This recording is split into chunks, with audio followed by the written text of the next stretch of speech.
मैं आप सबको एक कहानी सुनाऊंगी। उस कहानी का टाइटल है एक किसान और उसके 4 बेटे।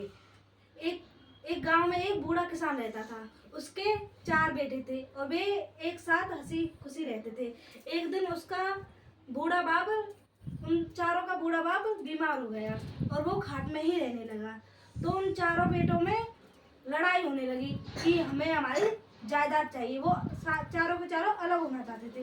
फिर वो एक दिन अपने पिताजी के पास गए और बोले कि हमें हमारी जायदाद का बंटवारा कर दो, हम चारों भाई अलग अलग रहना चाहते हैं। तो उसके बाप ने कहा कि आप चारों जाओ, जंगल जाओ और 2-2 लकड़ी लेकर आओ।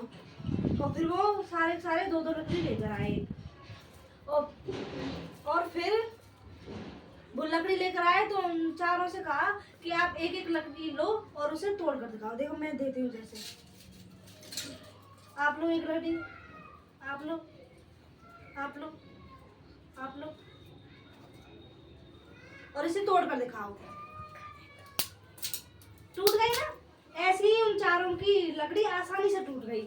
फिर उसने के बाप ने कहा, उसके पिताजी ने कहा लकड़ियां थी उन्हें मुझे दो।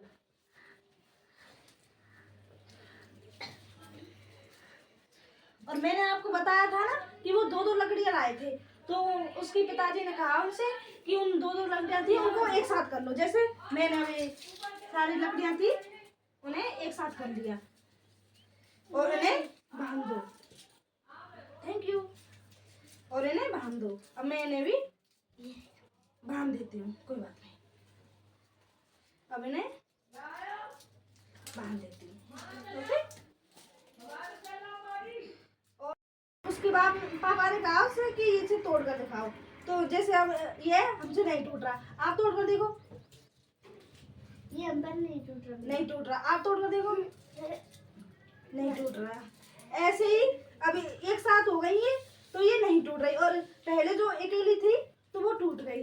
तो इससे हमें शिक्षा मिलती है कि हमें एक साथ रहना चाहिए, हमें मिलजुल कर रहना चाहिए।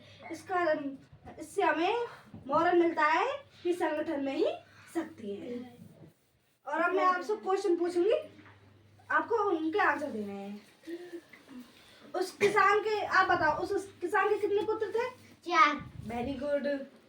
और उन बच्चों में लड़ाई क्यों होने लग गई थी? क्योंकि उनका पापा बीमार हो गया था और वो खाट में लग गया था। तो वो अपनी जो प्रॉपर्टी थी उसे डिवाइड करना चाहते थे, इसलिए उनमें लड़ाई होने लगी थी।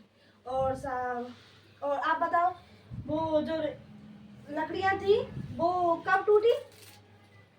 जब वो अकेली थी। और जो सारा गट्ठर बन गया था जब वो नहीं टूटी। इससे हमें शिक्षा मिलती है कि संगठन में ही रहना चाहिए। अब आपको कहानी समझ में आ गई? आपको इसके घर जाके रिवीजन करना है। Very good.